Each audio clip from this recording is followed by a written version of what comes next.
What if I told you that there are universities abroad where you either pay low or no tuition fees as an international student? Not only do you get schooled in top-notch universities, but you get exposed to better residency permits, affordable cost of living, better child support, and then higher chance of being employed after schooling. If you find yourself in this category and you want to know more, then stay tuned. Hi lovely, welcome again to my channel. If it's the first time seeing me, my name is Shari and I'm happy to have you here. On this channel I talk about nursing, lifestyle in the UK, moving abroad and everything in between. So if these are things that you would love, kindly hit the subscribe button and join my awesome family. Moving or studying abroad does not really have to be the UK, the US, Australia or Canada. There are actually better alternatives to this country. I'm going to be giving you 5 countries where you get better opportunities at a low cost for yourself. So the first country I'm going to be talking about is Poland. So Poland is increasingly becoming a sought after or one of the countries that international students tend to go to because of all the benefits that comes with it. So as at August last year 2024, 8,200 student visas were issued for students to come and study in Poland. And the good thing about it is that you don't actually have to take English proficiency tests like IELTS and TOEFL if you are coming from an English speaking country. All you need is EPL, which is English proficiency letter, just to prove that you were schooled or you were taught in English and you are from an English speaking country. Unless you are coming from a non-English speaking country, then that is where you have to take an English proficiency exam, and it even differs from university to universities. It's not part of the mandatory criteria, so that is a really good one for those who are quite scared about taking such exams. And another good thing about Poland is that most of the professional courses like medicine, engineering, nursing, business and accounting are taught in English. They are always in high demands in other countries. So if you are from an English speaking country and you want to, study one of these courses, you don't have to worry about the fact that you have to learn Polish to be able to understand what your lecturer is saying, because you are going to be taught in English, isn't it? The next thing is there are higher successful visa approvals for Poland. Compared to other countries, the success rate of you getting your visa approved is actually really high. Last year, about 95% of visas were approved for people to come and study in Poland, which is really good because we all know the disappointment that comes with visa denials and the costs. So all you need to do is submit all the necessary documents. The next one is low tuition fees. So most of the public universities pay around 500 to 5,000 euros for a degree, and then for masters they go for 1,000 to 8,000 euros annually. So this actually depends on the university you've applied to and then the course you're going to offer. So, and there are other scholarships opportunities where you can actually apply and get sponsored for your program. So they've got university specific scholarships. So depending on the university you're applying to, there may be scholarships. Now another exciting thing about Poland is that there is actually low employment rates. Poland is the second country with the lowest employment rates in the EU. So this is to say that after your university, you have a higher chance of being employed. That means most of their citizens are actually working. And this might actually be good news for parents, because unlike other countries, if you're in Poland and you're a family, you can actually claim child benefits, but this comes with certain criteria. You might have to meet residency and employment criteria to be able to qualify for this employment. You are entitled to earn 200 euros per child monthly if you claim this support for yourself and your family. So this is a good one.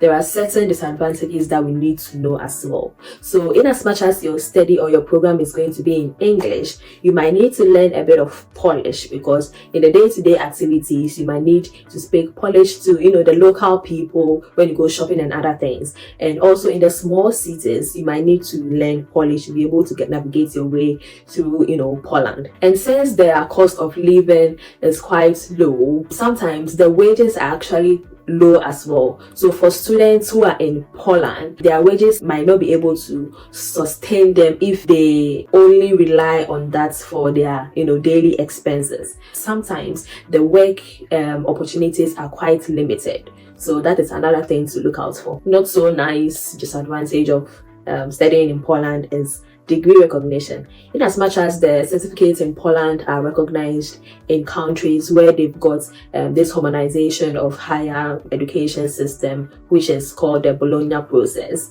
sometimes countries such as the US and the UK, you might need extra examination or training to be able to work in certain fields such as medicine, engineering. This is one of the downsides of studying in Poland. Even countries such as the Middle East and Asia need authentication from the Poland Ministry of Education or the local embassies to be able to certify or make sure your degree is actually authentic before you can work there. The next country I'm going to be talking about is Austria.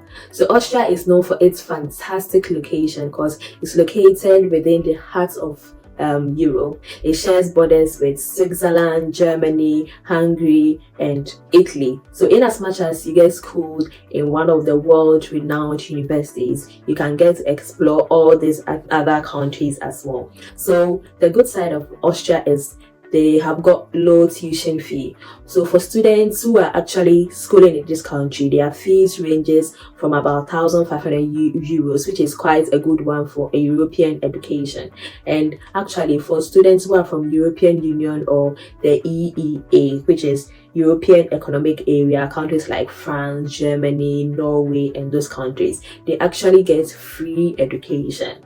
And after schooling in Austria, you get to stay there for 12 months to look for a job. Fields in IT such as software development and cybersecurity tend to be in really high demand, so they tend to get higher employment in the IT fields and other skilled. And aside having good education, there is actually great quality of life because Austria, one of the big cities in Austria, which is called Vienna, is known for its safety and rich, exciting culture. So some of the disadvantages that come with studying in Austria is the fact that in as much as your tuition is low, the living expenses or the cost of living tends to be quite expensive for many, especially if you are living in their big cities. And then when it comes to residence permits, their bureaucracy system tends to be quite complicated or complex for many. So you tend to need professional help, and getting professional help can be a bit costly for a lot of people as well. And their weather is also quite cold. So if you are one that do not like cold weather, then I don't think you actually enjoy being in Austria. Next is Germany. So Germany is known for its great education system and the fact that you don't have to pay tuition fee at all. The only thing you need to pay is administrative fees per semester, and then you need to cover your own books and living expenses and transportation and stuff like that.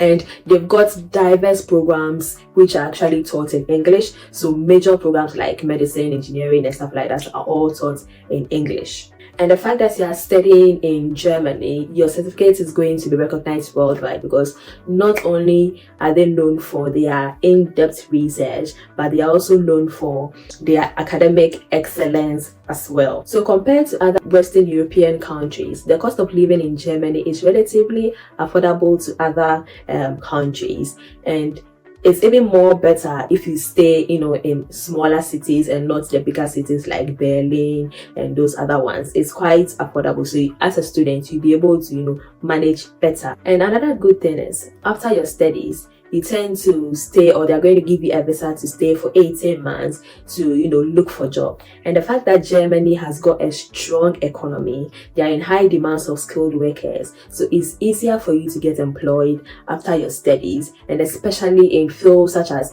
science, technology, engineering, and mathematics, you are even had a higher chance of you getting employed and with a good salary as compared to other courses.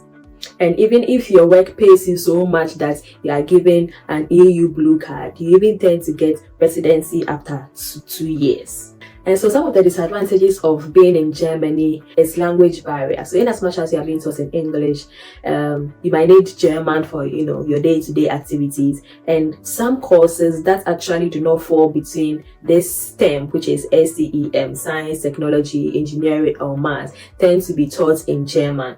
And another thing that's puts students off is the fact that limited student housing. There is always issues with housing for students. So people tend to go for private housing, which is quite costly for students. So the admission process, it tends to be quite slow and competitive. If you've applied for a university in Germany, you might be wondering if your application has actually been seen, because their process is quite slow. Now let's talk about one of the wealthiest countries in the world, South Korea. So South Korea is becoming increasingly popular among international students. I've been seeing a lot of students online who are in Korea, and they actually tend to learn Korea so fast, which is really, really nice. And quite recently, South Korea has developed this program where they are attracting more people to come to Korea to study. So they are saying by 2027 they want to attract 300,000 international students to come in to South Korea to study, and they are using incentives such as scholarships, lowered English and visa requirements, and then easier pathway to residency to attract people to come to South Korea. And they've got a program which is the F5 visa, and on this program you actually get to permanent residency quite quickly, which is after 3 years. And the good thing about South Korea is the fact that they are so much technologically inclined. Now that we are in 2025, they are in 2035. There are a lot of technological things going on that you tend to, get more technology to explore. However, there are certain challenges, which includes some of their courses being taught in Korea. So if you are interested in going to South Korea, you need to make sure that whatever you're applying for is actually in English. And the next thing is societal adjustment. Some people might find it a bit difficult to adjust to the way of life of the people of South Korea, because their way of life is quite different. Their social norms are quite different. Cost of living is actually a little bit high, especially if you find yourself in the bigger cities. So you might want to opt for smaller cities to live in.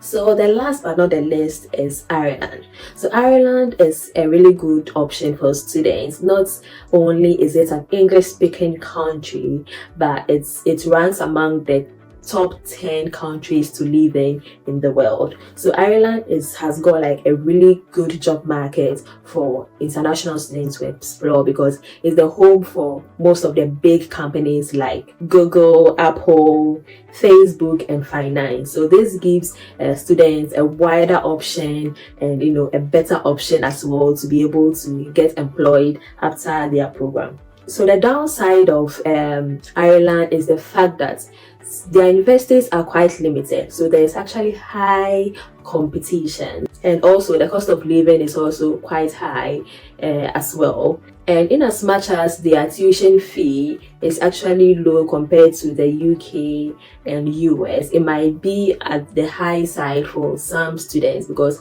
their fees ranges between 2,000 to 25,000 euros. So this might put off some international students. So there are great opportunities all around the world, and there are a lot of countries that are student and budget friendly. So whatever your budget is or whatever your needs are, there is always a country and a university that will actually fit into your needs and your budget. So if you find this video helpful, kindly give me a like. If you don't actually like this video, there are other videos on my channel that you might actually like to watch. So kindly go on my channel and then have a look and then see what you fancy. Thanks for sticking around, and then on my next video, I'll see you again. And remember to stay awesome as always. Bye.